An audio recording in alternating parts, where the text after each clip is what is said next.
Yo, what's up? This is Splendid Radio on PharcydeTV. I'm your co-host Greg C, and I have I have an artist tonight, a little dear to my heart. He comes geographically from where I grew up, and I found out he went to my alma mater for some period of time. All around good dude, and Mykill Miers. It's a thank you for coming on, man. No doubt, man. I appreciate the invite. Cool. And it's a trip because I'm a little older than Mike, and I'd heard his name around in conversations of like kind of like battle rappers, real lyrical rappers or whatever. And one night I happened to go to this sushi bar. It was kind of like a sushi, it was a sushi bar down the street from the house, maybe about in Rolling Hills, maybe about like 5 minutes from the house. So it was just like a Friday or Saturday night, just me on a humbug bachelor going out having a drink or whatever. And I see Mike doing a show with this cat named Tony. And at the time I was traveling heavy with the Pharcyde, a lot of Europe stuff. And I remember being blown back and I was like, dang, these dudes can rap. like they could really rap. And the twist is, when I saw you guys perform, there was nothing commercial about what you were doing, but what you were doing wasn't necessarily underground either. You know what I'm saying? It wasn't commercial, it wasn't underground. It was just like some dudes super rapping. So at what age did you realize you wanted to rap? I really didn't want to rap until like I got out of high school, man. So I'd say late 93, something like that. I used to DJ before that. So I thought I was going to be a DJ. And then I kind of gave that up to pursue, other endeavors. Man, I played football in high school and was on my way to college, man. I got hurt in college. And then, I remember putting on Onyx, Throw Your Guns, the single, you know what I'm saying? And had the instrumental on the backside. So I heard the instrumental and I started writing to it. And I like writing. So, the rest really is history.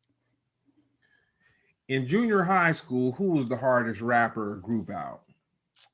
Junior high school, man. I was in junior high school in the late 80s, man. So NWA was out, Big Daddy Kane was out, Public Enemy was out, Kwame was out, Cool G Rap, BDP. So I came up in that, what quote unquote that golden era of hip hop. So a lot of that true school stuff was out. So I think my favorite groups probably at the time was NWA, Public Enemy, Ghetto Boys. I was along those lines. Wow, that's crazy. I've had the conversation with Dave from De La several times that I used to dance in my my parents' den, the potholes in my lawn. Right, no doubt. I was like, man, when that music came, and it's kind of weird to me because when people say, golden era hip hop, I knew it was something dope going on, but I didn't necessarily, I guess similar to hip hop, like I didn't necessarily know it would be a thing. You know what I'm saying? Because you have music back from the 30s, the 40s, the 50s, the 60s, so on and so forth on up. And I guess the people that were living that experience probably didn't see really what was going on at the time, kind of the way that we look probably back. Not, man. Like it was a special time, and at that time, man, like we old enough to remember when that hip hop wasn't really a thing everywhere, what I'm saying, and so it was supposed to be a fad to the older folks, something that really wasn't considered an art form up until about the time I think I would say NWA and the rest of them kicked the door in, you know what I'm saying? And they kind of became commercially viable to where it was, a mainstay in the industry. Yeah, I can remember it was a girl I had a crush on, and she I had met her. She was my boy's cousin that I was going to junior college with. And I remember it being a big deal that she was in a high C video at the Rhodium swap meet. Right. And so it was hip hop was a powerful thing, man. Yeah, it was, man. I mean, especially during that time when I was in junior high, I wasn't thinking about putting records out, being an artist, and none of that stuff, man. I was idolizing Chuck D and Ice Cube and LL Cool J and De La Soul. I was idolizing them guys, man. So for me to be in the game as long as I've been in the game, man, and those guys are my contemporaries, man, is really kind of why I do this thing.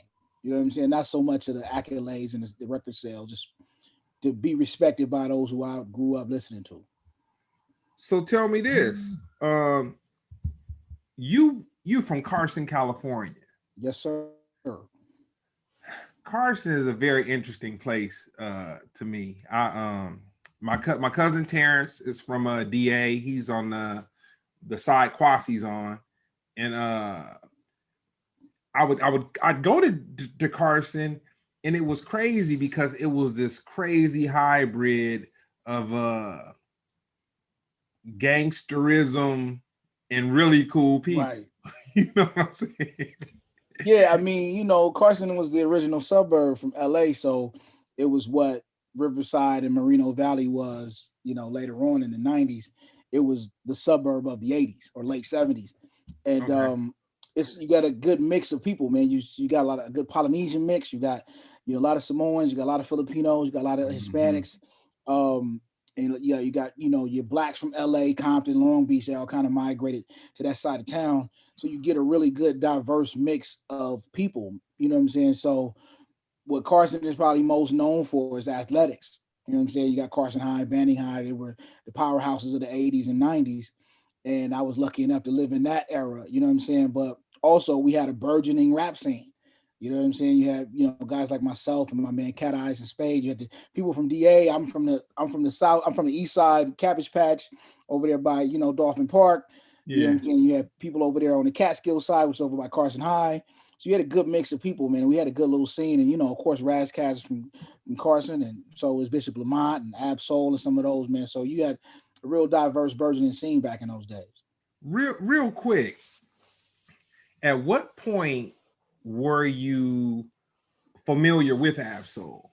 Because he's younger than us though, right? Yeah, he way younger than us. I want to say his family, somebody in his family, they own Magic Disc Records. Okay. So I knew him as a little kid, just in the record store. I was real good with the ownership there. That's where I used to buy my records from. And when I started selling records, I sell records too.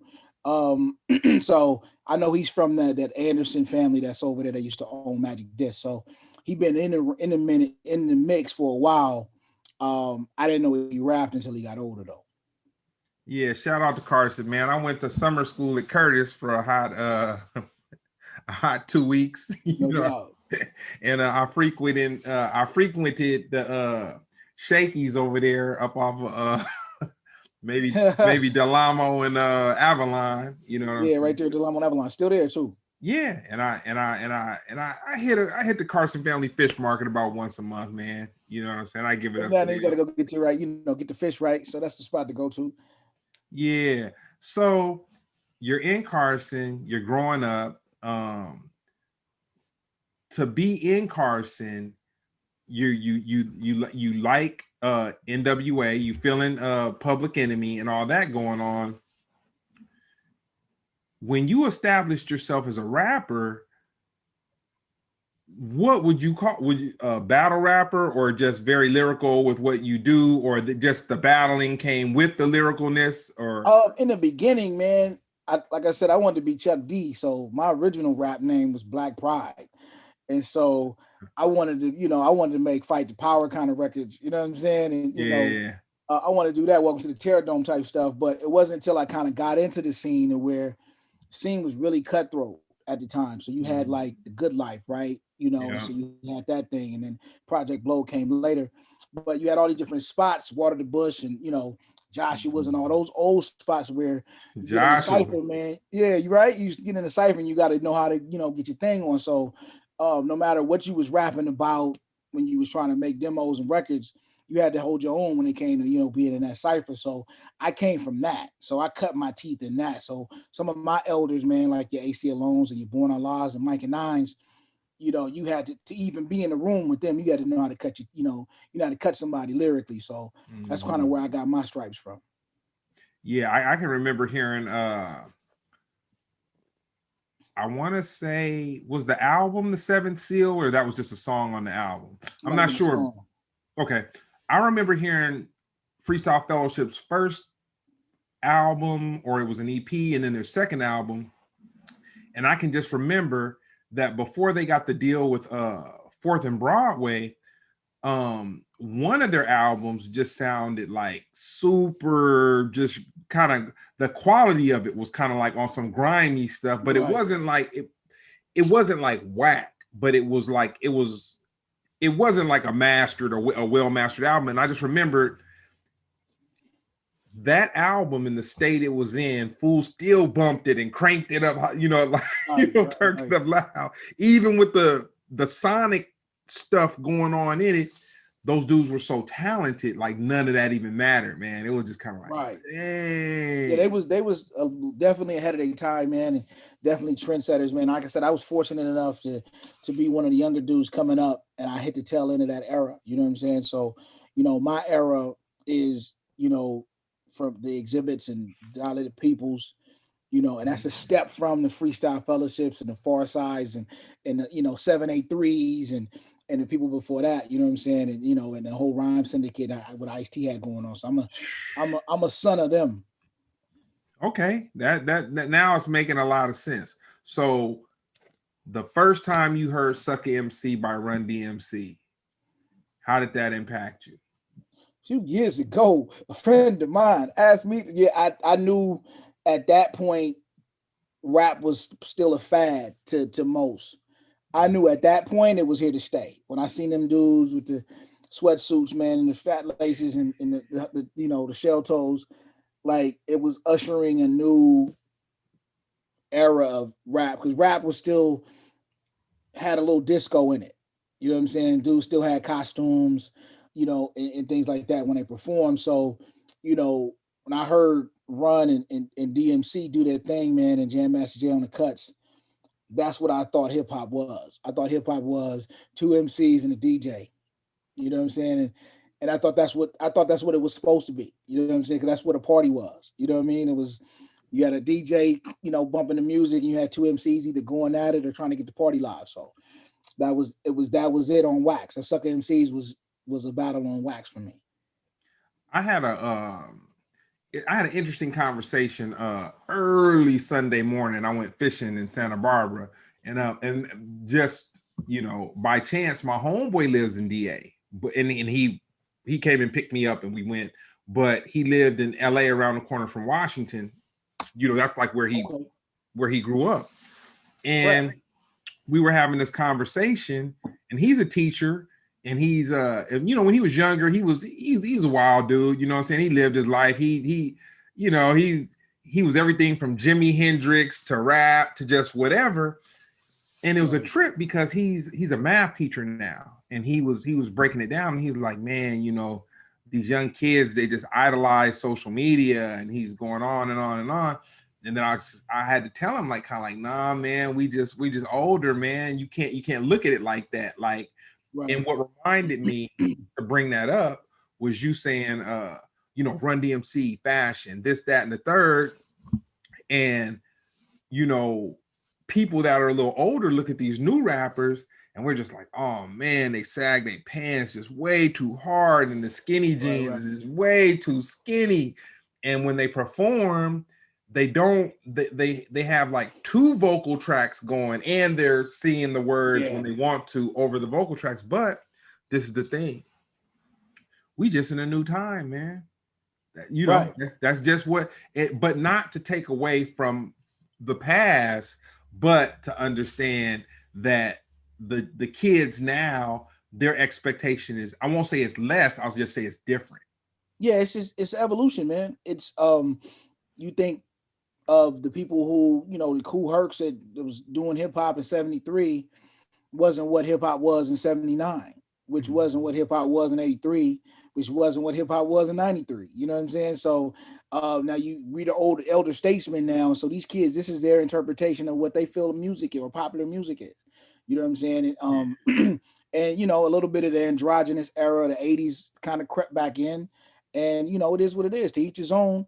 And I can't knock them for that. I just like what I like. You know what I mean? And you know, some of it Great ain't answer.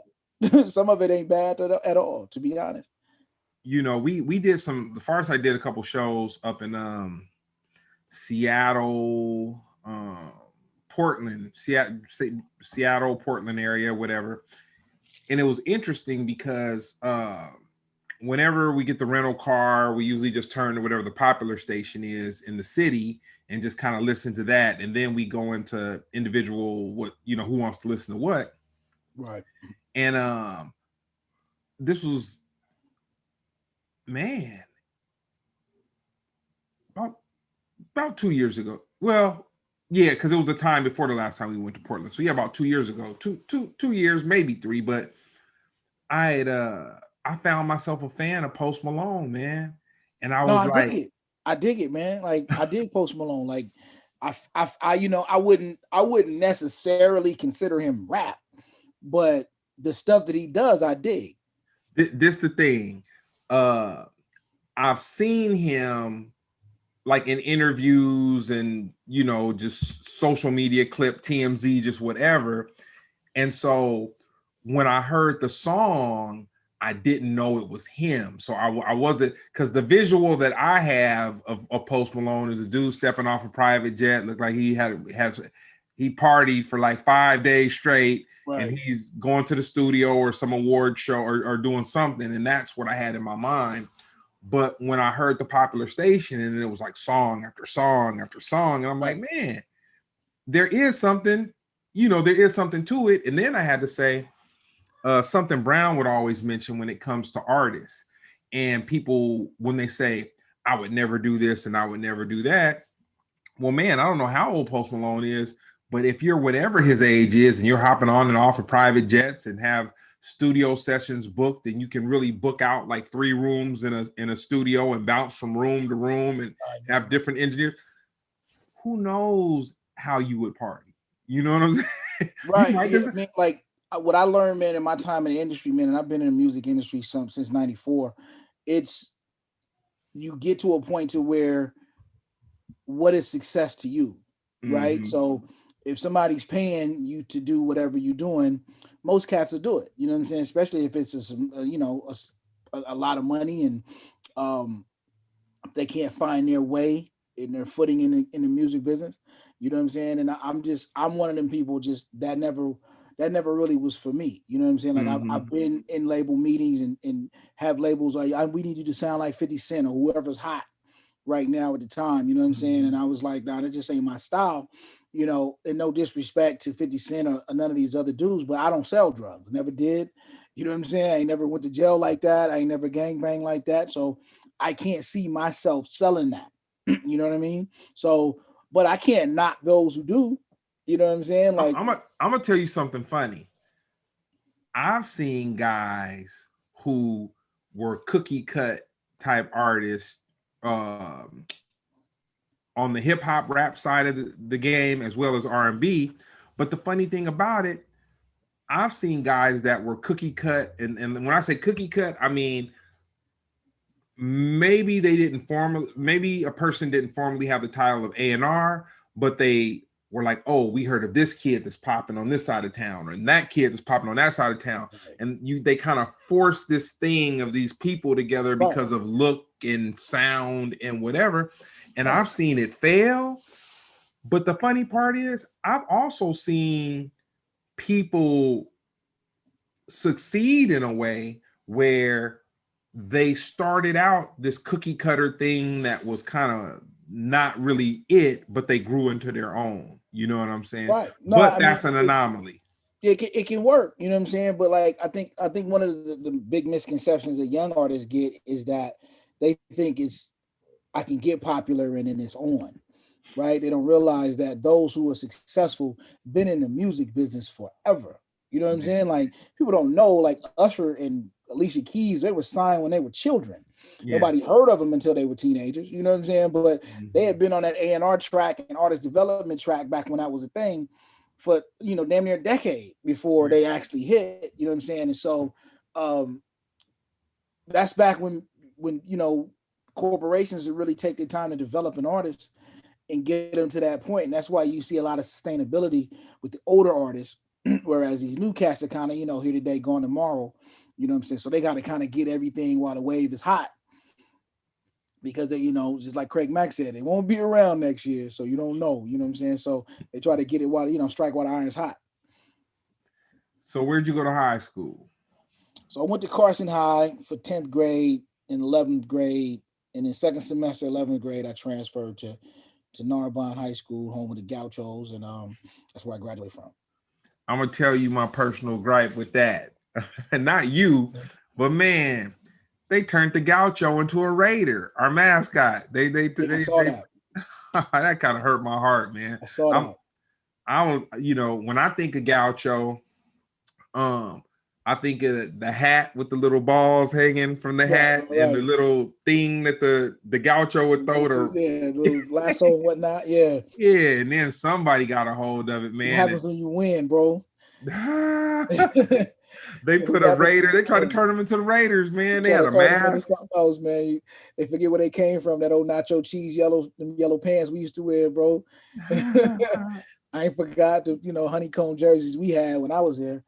You know, my stepbrother went there right after me, and that's when they started winning. And they had the Green Bay Packer hookup. Yeah. Now they gone. Like my godson went there, won a couple championships. He had that black and silver and with that Raider Gaucho, whatever that was. But hurt my heart, man. I was like, all right, you know, that's what success looked like. Yeah. Were there any athletes, artists, or actors that went to either of the schools that you were going to? That you went to? I know. I want to say Imani went. Didn't he go to Narbonne? I think he Narbonne. We both went to Narbonne at the same time. Yeah. Y'all was just a little bit before me. I played against, you know, Keyshawn Johnson when he was at Dorsey. Oh wow. You know, a lot of guys, man. Quarterback when I was at Carson, John Walsh, Latario Rashall, them dudes made it to the NFL. J.R. Redmond, he played for the, you know, won that first Super Bowl with the Patriots. And like I said, that coming for where we come from, man, it was a lot of athletes, you know, and actors and whatnot, you know. You know what I'm you know, I try to explain it to people, and not like I just come from this super privileged or super fly upbringing or just whatever, but as I went to elementary school, junior high school, and high school, on up to now, I'm just surrounded by excellence, man. Like for whatever reason, you know what I'm saying? I'm around people that like whoever I get in contact with, they're like at the height of their game. Like when I was in elementary school, there was several actors that went to the elementary school, not so much junior high school, but high school. We had James DeJour, which he was, so he was on the Las Vegas NC something, one of those you know, detective shows. I went to high school. Damon Whitaker, he was one grade ahead of us, and then we had a couple other cats though that did really well. And it was interesting because it's kind of like in high school, no one was really on, I'm gonna be famous, I'm gonna be a star, I'm gonna be whatever. It was like people did whatever they did because that was just what they were groomed to do or what they did, and that, you know, that was kind of their thing. So you go to high school, you get out of high school, you're a rapper. There's cool money in the United States, but there's also a dual market, Asia and overseas. So how did you get overseas without a record label your first time, or were you signed or were you on an indie label? So funny thing is, man, I was on a label called Ill Boogie for my first two records, came out in 2000, 2001, and then they folded in 2002. So I want to say about 2004, MySpace was popping, and people just started hitting me up on MySpace, you know, and they were all from like Europe and Italy and France. And they were like, oh, you should come out here, man. We'll book you for a show. And I'm like, man, I didn't even know my music was playing over there. You know what I'm saying? And little known to me, man, my first two records had went gold in Europe. So I didn't even know. You know what I'm saying? I was a victim to the industry, man, you know, and to sign these foreign license deals and didn't know what I was signing. Took that little quick 60 grand advance and didn't know I was making more money overseas than I was in the States. Man. You dig? Yeah. So like I found, you know, since I found my way out there, it was 2004. I had 4 shows. It was in France, Russia, the UK, and I want to say Poland. Mm-hmm. And so everybody back then used to fly out of Amsterdam. So I flew back to Amsterdam. While I'm in the airport, I run into De La Soul. Okay. You're like, what you doing out here? I was like, oh man, I just shows out here. It's like, oh, you should roll with us. So I rolled with them for a week, Oh you know, kind wow. of opening up for them, you know, picking up little door money, you know. Yeah. And then back at the airport, I run into the Roots. And they like, oh, you should roll with us for a couple of days. So I roll with them. You know, you should. And then I ran into the Licks. I ran into the Beat Nuts. So I ended up staying in Europe for like 2 months. Hey man, I know how it can happen, man. You I know know. how so you know so that was my first taste of Europe back in 2004. But I'd say I didn't come back until about 2011, and then I've been back every year since. Yeah. No, it was you know, that was my like I was just Pharcyde's homeboy. I never was like, man, I never had any aspirations or anything of working or traveling or man. Brown had to kind of beg me to get my passport, man. He's like, man, my mom had passed away, and he was like, man, you need to come to Europe. We don't have a merch person, whatever. You know, you do Right. merch, whatever. You know, Now come check it out. you definitely need that when you get out there, man. Man, I had went out there, man, and it blew my mind because, well, for one, you know, Amsterdam was a very uh very incredible first experience out of the country for me, never going anywhere, just the whole coffee shops. And then, you know, I guess before I went to Right. Europe, uh American TV at the time really didn't, I felt that I wasn't educated about Europe at all in a contemporary way. You know what Right. I'm saying? So when I got there and you have people that are just cool and they like hip hop, and then it kind of seems like they either like hip hop as much as people like it in the States or more. It was kind of like, dang. And then you have uh everyone from someone who's, let's say, maybe 60 years old all the way down to uh a 10 or a 12-year-old or a 9-year-old that their parent brings them to the show, like, okay, I'm gonna make Right. I'm gonna make sure my child knows what real hip-hop is. Right. Right. You know, so yeah, Yeah, really, yeah. that's the beauty of it, man. Like I think for me, when I went back in 2011 and 12 and ever since, it was just a sense of this spirit of hip hop. It almost reminded me of what LA was in the 90s, where it was Mhm. always something popping, always somewhere to go, always somebody big in town to perform, you know, and then it, Yeah. you know, as you know, in traveling with the Far Side, man, hip hop is like one big fraternity. So you just you know people that you know travel with or did shows with or been in the studio with or whatever, and there's this level of camaraderie that happens in Europe that I really can't even quantify and put in words, really. You know what I'm saying? But I do know that I saw the power of Europe and the power of my fan base in Europe. I was on tour with the Licks 2011. We had a show in Brussels on a Mm-hmm. Tuesday night, and the Crack. club flooded. So they end up moving it to a whole nother city 3 hours away, day of. Like we're on our way to sound check and they moved the venue. So we get there, the venue is smaller, but it's still 1,700 people there to see us. No, hey man, I get I it. was like, I couldn't believe it. I was like, man, that ever happened in LA, man, it might as well cancel it. Oh You know what I mean? man, Somebody man. moved the show from downtown LA to Riverside, and nobody trying to show up. Man, no, yeah, no, man. Yeah, I've witnessed some incredible stuff in Asia, man. I mean, I'm sorry, not Asia, but Europe. I've witnessed some incredible shows in Europe, all the way down to like small towns in Austria. You know what I'm saying? Right. And you're like in Austria in this teeny town, and then like the reverse of what you're talking about. People are driving from all over because this Right. town had a budget to uh some type of on a government level, they had a stipend of money to Right, pay right. for You get a lot of that in American, Europe. yeah, American hip hop to come, to culture the youth and whatever. Right. So, the guys were performing, and it's in the middle of nowhere. And like, I mean, I can remember being in Europe, man, and people had never seen a black person in person before. Like, Right. I've been to places where people hadn't seen a black person in person. Like literally, Right. like literally. And the funny part, couldn't speak a lick of English, but they knew the words to some Farsi. Right. That always bugged me out, man. I know there's a famous story I tell when I was in France. I was in Toulouse. I met this guy backstage, and he was like, "Man, I learned English because of your record.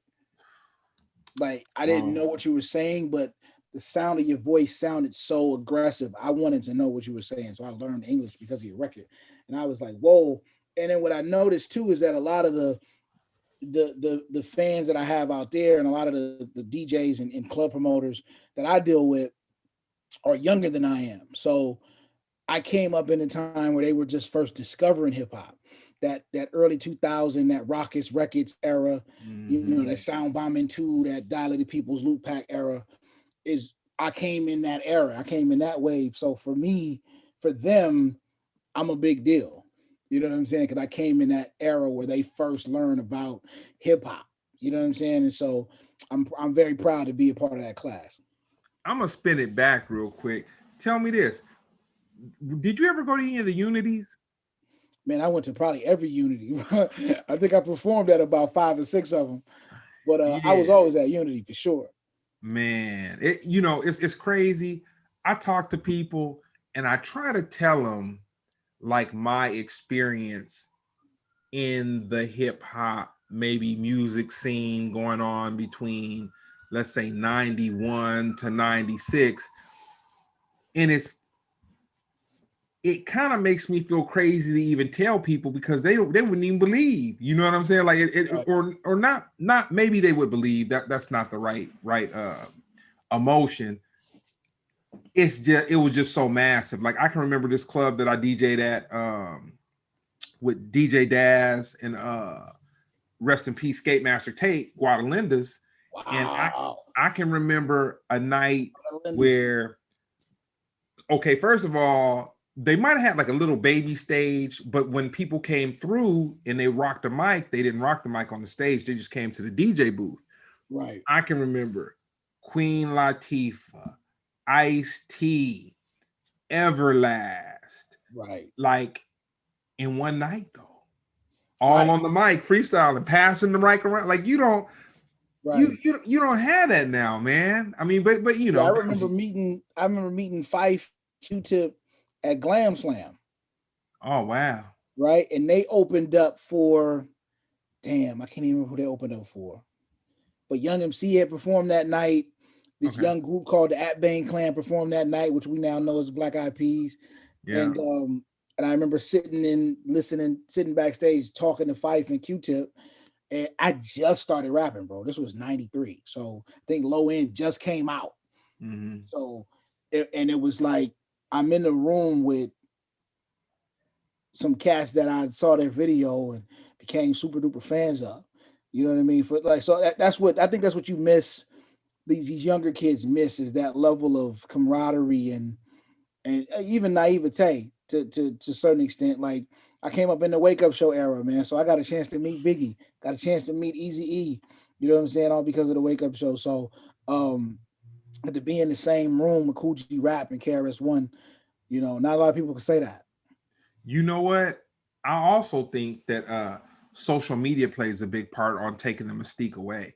Because when we saw somebody, it was like, oh, it was like, dang. It was a moment in time. Like, even to this day, I'm very terrible at being somewhere and getting pictures of shit, because I forget, because that's not how I'm built. You know what I'm saying? Like, we was out when we was young, we was just out.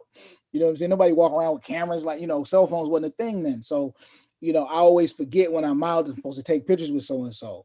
You know what I'm saying? For my Instagram, so I get my likes up. You know what I mean? And I'm organically not made like that. So, that's why I don't knock people who get famous off of social media. They know how to use it and use it to their advantage, but that's not a staple of mine. No, that's right. I'll tell you a moment in time. Maybe about 2 years ago, the Far Side did a show with Wu-Tang and De La Soul. It was the Far Side, Wu-Tang, the entire Wu-Tang, and De La Soul. Oh, and Eric B. and Rakim. Oh, that's a show. And it was their first. It was Eric B. and Rakim's first, like, I guess, tour together. Right. And I can remember being backstage. I took a picture of Maceo and I guess Imani and Brown, because we were like in like the same area or whatever.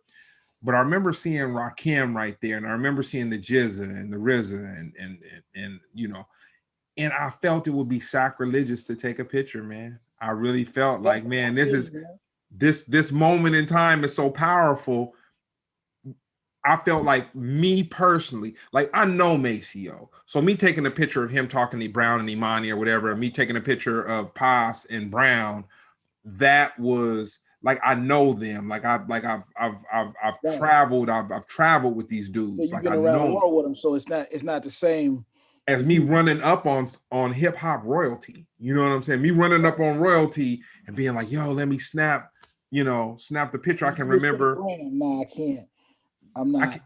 I blow it every time. Every time I'm out, man. Like, I had a chance I was backstage with Rakim when he performed it in Anaheim. Oh wow. And I'm not Everlast, Evidence, and Bishop Lamont. We back there, we chopping it up with the God, right? And not once did any of us would be like, hey, you know what? We need to get one shot in right quick. You know what I'm saying? Like, like I said, like you said, like, I felt sacrilegious to ask him. Oh man.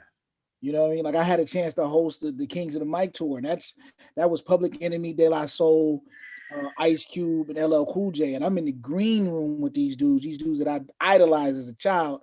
Oh man. And I just couldn't bring myself to ask for a picture, man. And I know Chuck would have been cool with it, because me and Chuck are cool, but it just didn't feel right. So, I just went with the vibe.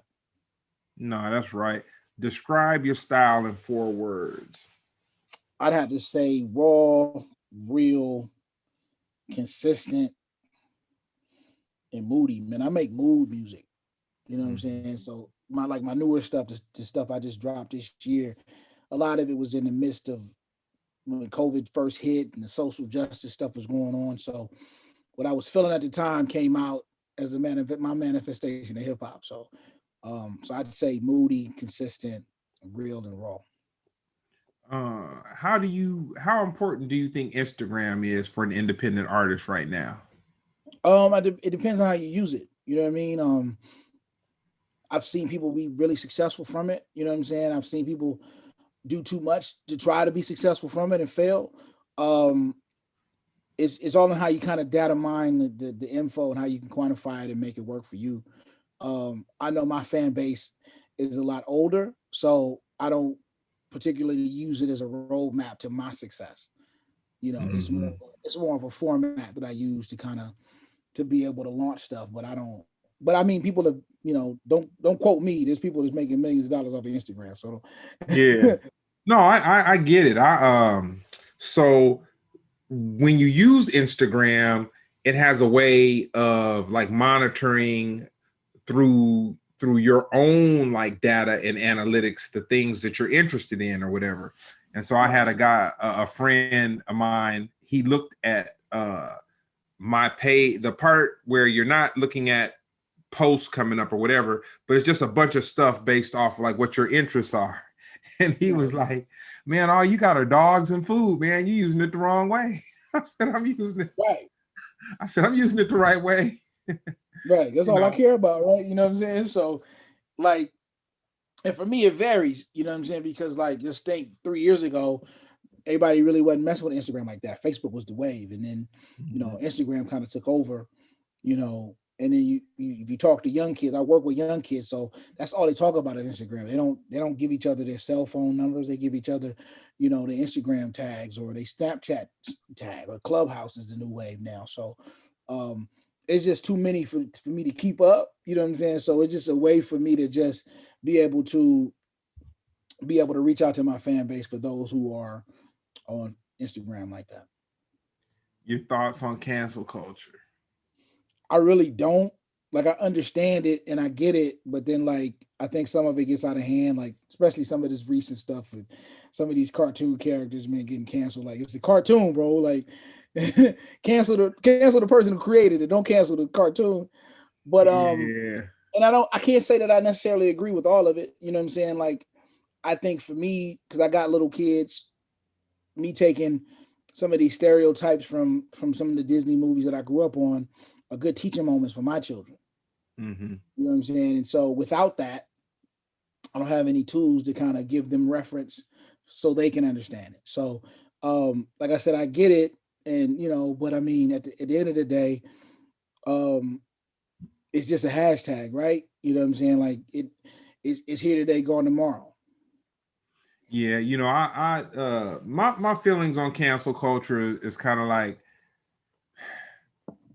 don't throw stones at a glass house. Exactly. Nothing is perfect. Nothing is perfect. There's a movie called Alfie, and the original one was with Michael Caine in like the late 60s or something like that.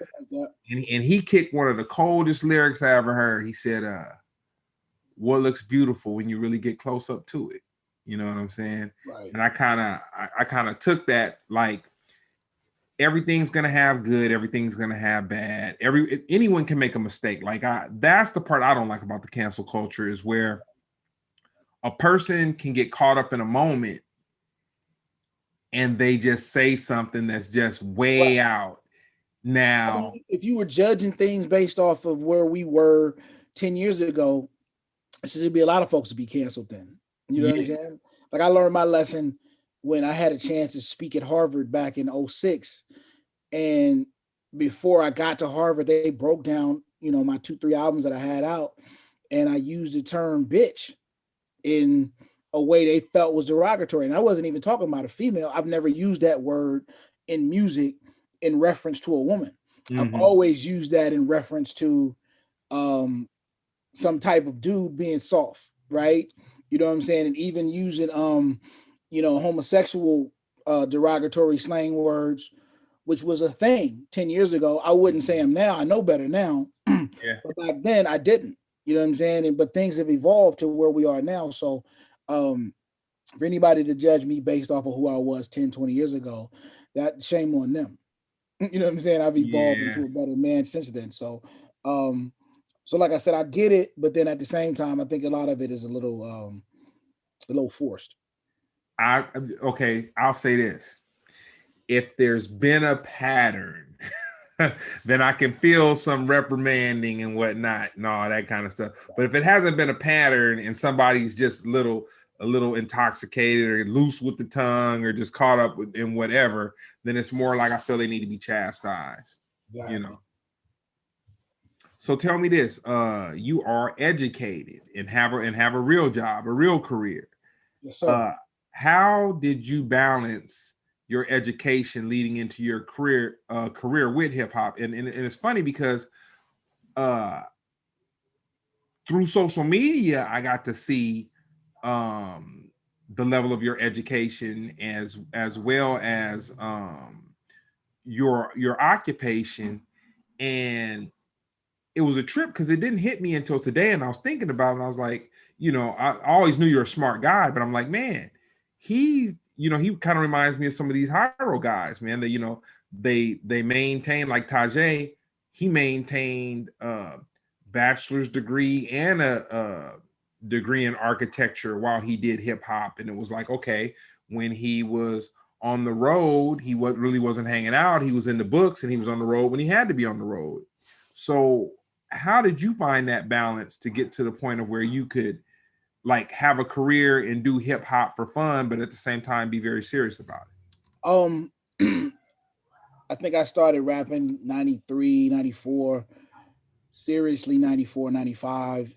And the money was just too far in between, especially once I, got royalties and all that type of stuff. Getting a couple $100 every 90 days just wasn't sustainable for me to be a grown man. You know what I'm saying? And my first record didn't come out till I was about 24, 25. So I used to teach at a middle school for a little while, and then I was a probation officer for about 16, 17 years. And then I'm a school psychologist now. It was really just for sustainability for my family, really. You know what I mean? And the passion of trying to affect change on the youth was really the motivating factor behind it. And then I just kind of found a way to continue my education to do it. And yeah, it wasn't always easy. It was tough, to be honest. You know, I just got my master's recently, man, and I think I put out 4 albums and 3 world tours between that time. So it could be done. You know what I'm saying? You just gotta have the will to do it. Man, that's man, I feel like I'm in the presence of greatness around this mug. Right. No, I mean, not to toot my own horn, man, but like it's an accomplishment. I gotta kind of remind myself of that, like the level of dedication that it took to raise 2 boys, to be in a committed relationship, to have a full-time job and go to school, you know, and still put out records and do tours and do shows. And it wasn't easy. My wife is like, you probably one of the craziest people I know, but I'm just that dedicated, man. I really feel like if I can do it, I'll do it. You know what I'm saying? And so now I'm embarking on going on my doctorates, and I know I'm putting myself in another level, you know what I'm saying, to be a doctor, right? To do the work that I want to do. That's the passion that I have for trying to affect change with my people. Well, I needed this, man, because yeah, I'm not about to be a doctor, and I'm probably not about to get my master's either. But you have inspired me, and you made me feel like, man, I probably do need to do a lot more. Who are your top 3 MCs? Oh man, Black Thought, Pharaoh Monch, Crooked Eye, easy. Ooh, I'm gonna tell you about Black Thought, man. I like the Roots, but something happened about maybe 2004, 2005, where I became in love with the Roots, man. I mean, I became like, and you know, I thought they were a dope sounding band, and then there was, because this is where the Roots lost me up until that point. When Black Thought would rap other rappers' lyrics, I just couldn't get into that. Like at the time, like my mind was conditioned. But this is the thing. As I got older, he could rap people's lyrics doper than they could rap their lyrics. Right. And just go on, dude. Like, I mean, he's a beast. Like he is. I would love to. He like, I give you some secret sauce, man. Like, I don't put out a record until I've heard the latest Black Thought verse. Okay. Like that's how inspiring he is to me. You know what I'm saying? So if you notice, if you really pay attention to when I drop records, it's usually right after he dropped one, because that's the level of inspiration I get. Or it's right around the time when Pharaoh Monch drops one, right? Yeah. And then Crooked Eye is just a monster, man. Like, I really respect his hustle and his grind. I respect what he stands for. You know, he's a local dude like I am. We kind of came from the same era. You know what I'm saying? We both came out of that, you know, that the Wake Up Show era. And was just to see what he does and see the level of a student of the craft that he is, I definitely respect that. So those 3 right there, man, hands down, are my 3 favorite. Top 3 producers. That's a tough one, because I like a lot of different type of stuff, right? So, but if I had to go with, it'd be Dr. Dre, probably Just Blaze, and Primo. I mean, not to, you know, disrespect Pete Rock or Jay Dilla and none of them, because I love them equally too. But those 3 though, they never let me down, ever. Man, I really like that song that Just Blaze did when he did that album with Jay. It was an album. I don't know if he did the whole album, but he re-freaked Super Freak, man. And that was just like, right. Oh my that was God. The record that Jay-Z did Nobody Likes that I love. Kingdom Come. Woo! I like that album too, man. I don't know why he got so much flack for that record, but I thought that was one of his better ones, just from lyrical content alone. Like he was trying to grow, trying to do something different, and that's probably why people didn't like it. But I respect that record just as much as I respect the Blueprint. You know what? That's one of the whack things about greatness.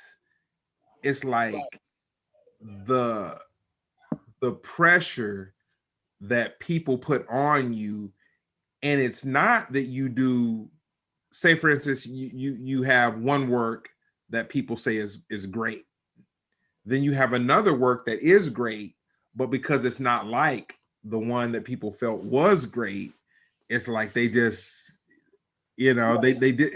It's the LeBron James syndrome, because you got Mike Jordan at 6-0. No matter what LeBron do, he always have to live in that shadow. So people diminish his greatness based on the perfection that MJ had. Like, he didn't play 8 years and didn't make it to the playoffs. They forget that. You know what I'm saying? So, but it's like Michael Jackson trying to compete with Thriller. He's never gonna top that ever. Now, how many records Bad sold, Dangerous sold? Thriller was a moment in time. You know what I'm saying? It's Haley's Comet. It comes once in a lifetime. Rest in peace, Mr. Tipperton, man. Ooh wee. He was.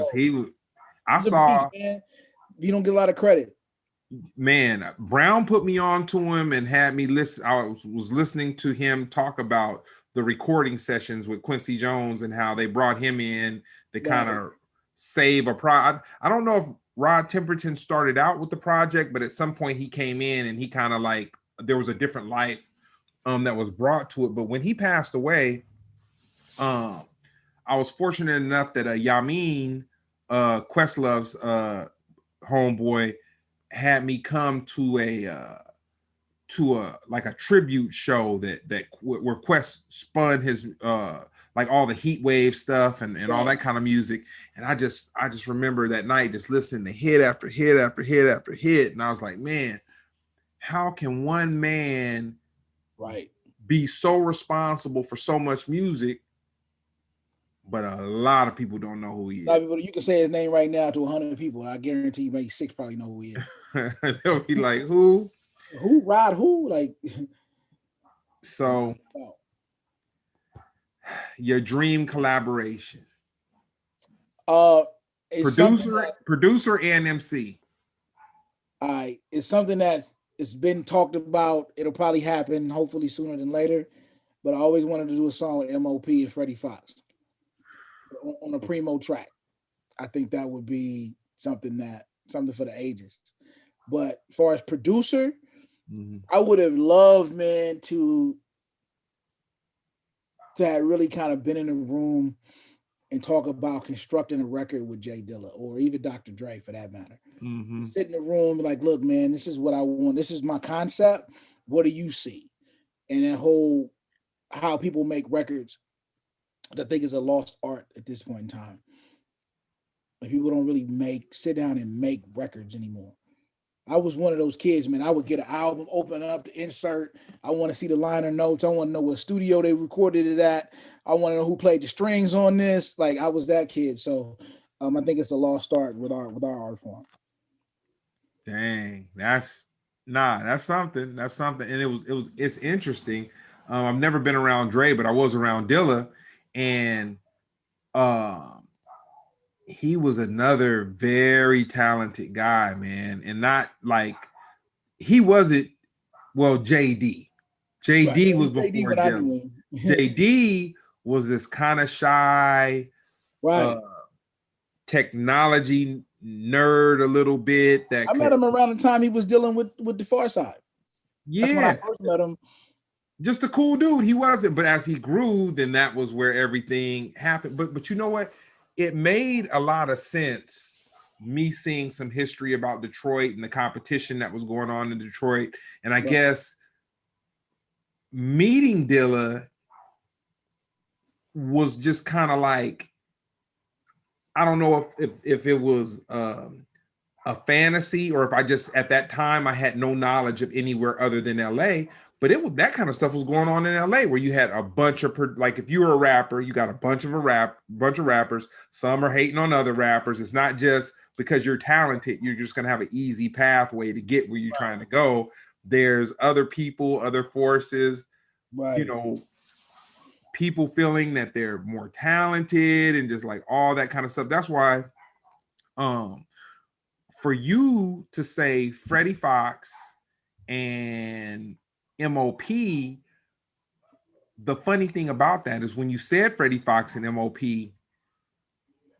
you saying it, me knowing your music to the level that I know it, I know both those.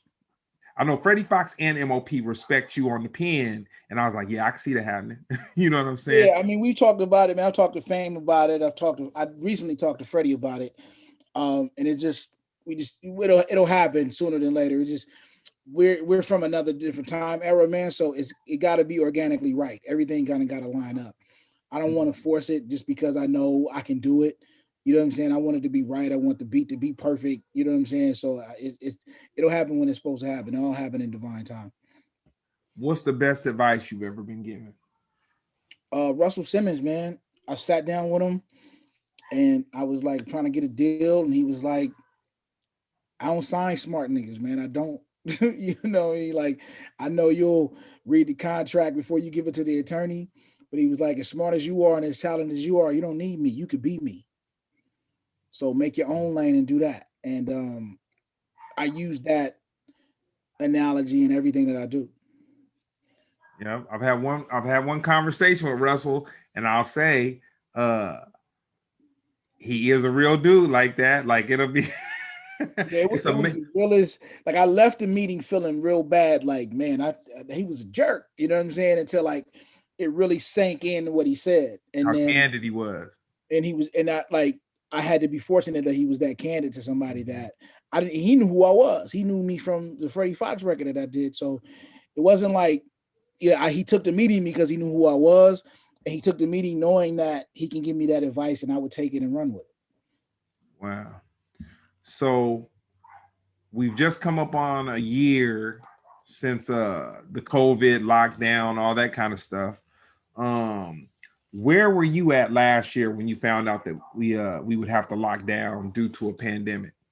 Yeah, like I said, I work for a school district, man. So we were just starting spring break. Literally, it was that Wednesday, and I was off that Thursday, Friday, and was gonna have the next week off. And I remember on my way home hearing that the NBA had canceled or suspended. And that's when I knew it was serious. Before that, I'm gonna be honest, I didn't take the shit serious at all. And I said, they canceling games and people ain't cashing checks. Oh yeah, this is some serious. This is for real. And so it wasn't until that point that I took it serious. And then, but little did I know that we still be here a calendar year later, man. Like I didn't know it would be to this level. And but I would say the idle time was beneficial for me and my family, to be honest.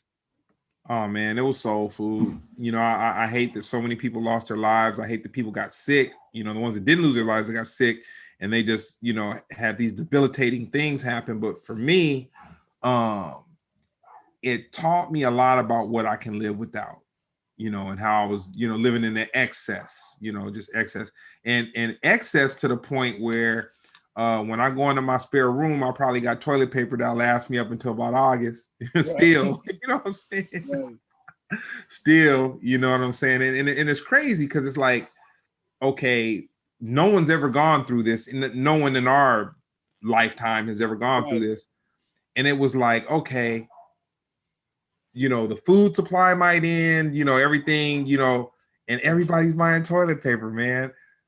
Yeah, I still don't. I have a hard time figuring that one out. But I want to see the documentary on the person who got that cracking, man, because they had to be some type of young genius marketing guru, right. Somebody being paid money. But that paper, that real paper, that toilet paper. So yeah, it's a trip, man. I know, you know, a lot of people lost lives, lost jobs, man, lost their livelihood, especially some of my friends who are artists who live on the road and live in, you know, need venues to open so they can kind of do what they do. But like my family was very, very fortunate, man. We were very, very blessed. I've seen my kids thrive in this whole distance learning thing. Good for you.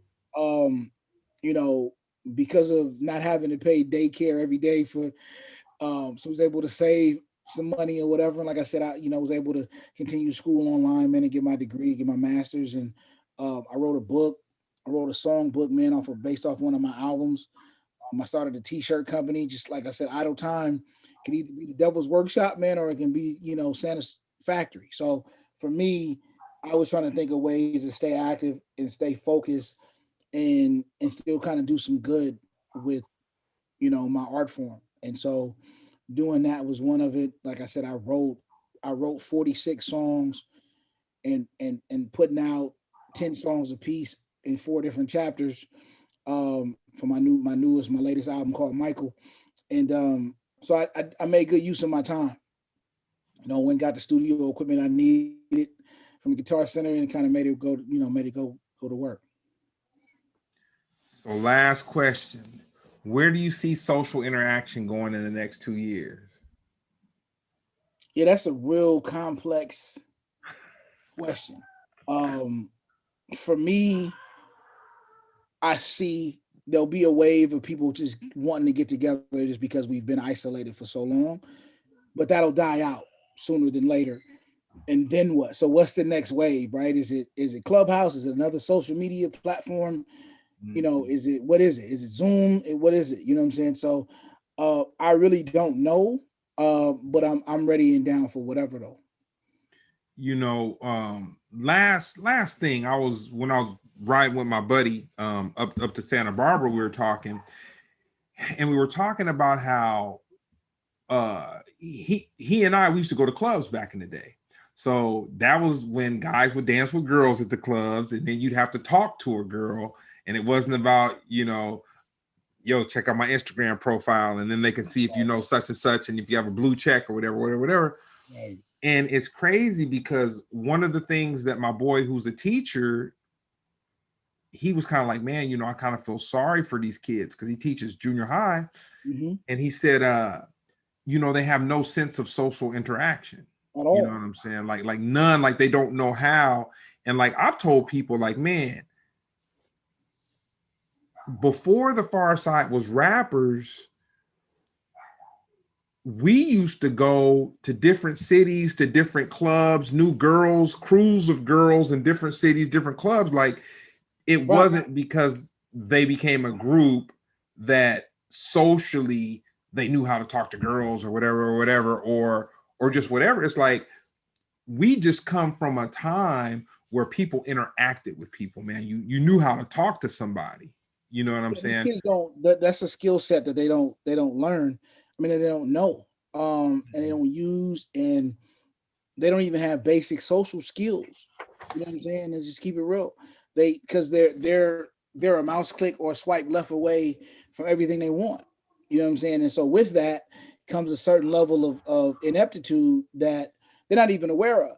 You know what I'm saying? Like we lived before it was internet. There wasn't no internet when you and I were in high school. So if I had Google when I was in high school, bro, I would have went to Harvard. Man, I'd have been Harvard Law Review top magna cum laude, bro. Like, so, but they don't know. So you take the internet away, then what do? They don't know what to do. You know what I'm saying? So there's a generation or a couple of generations of kids who are having a hard time right now because they can't socially interact with people. And then social media is half-assed dead to them because they've been living on it for so long. You know what I mean? So that's why Clubhouse is the new wave, right? But it'll fall off. Yeah, I haven't been to a clubhouse or none of that, man. I tried, man. I couldn't do it. It was too noisy. It's like having a conversation in the middle of a train station with the train going, and it's 50 people talking. There's so much going on, but kids like that.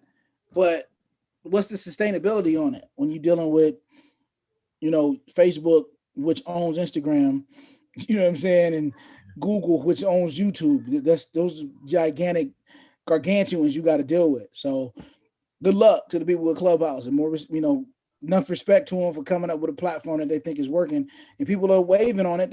People are on it. Social media is, you know, Facebook and Instagram is enough. I don't even really deal with Snapchat like that. Man, I've never snapped or chatted. And I think I only did it, bro, just because I had younger coworkers. That's how they communicate. So I was like, damn, if I'm gonna be able to keep up with the Joneses, I got to be able to talk how they talk. Yeah. So I don't use it. Nah, that's tight. Well, yo, man, I appreciate you coming in, man. I appreciate the history lesson. Congratulations on the master's degree. I appreciate it, man. Looking forward to saying I know another doctor in the very near future. You know what I'm saying? No doubt. That's Tell right. Pharcyde I said what's up, man. And they are, for somebody who has been carrying the LA West Coast rap flag for as long as I have, I wouldn't be able to be as good as I am and be where I'm at if it wasn't for them. Oh wow, man, that's amazing. You have anybody else you want to shout out? And I also want you to give out your socials. Yeah, man. Shout out to my man Pause One. He and I got an EP coming out called Double Homicide. Check me out on Instagram, Facebook. I'm at Mykill Miers, the official Mykill Miers on Instagram. You go to the link in my bio, it's my link tree, man. You get to that, you get to everything. You get to my YouTube page, Bandcamp page, Spotify page, all that stuff. So catch me there, catch me at Facebook at Mike Arrington. It's my government name. And we should be good to go, man. If you can't catch me there, you probably can't catch me.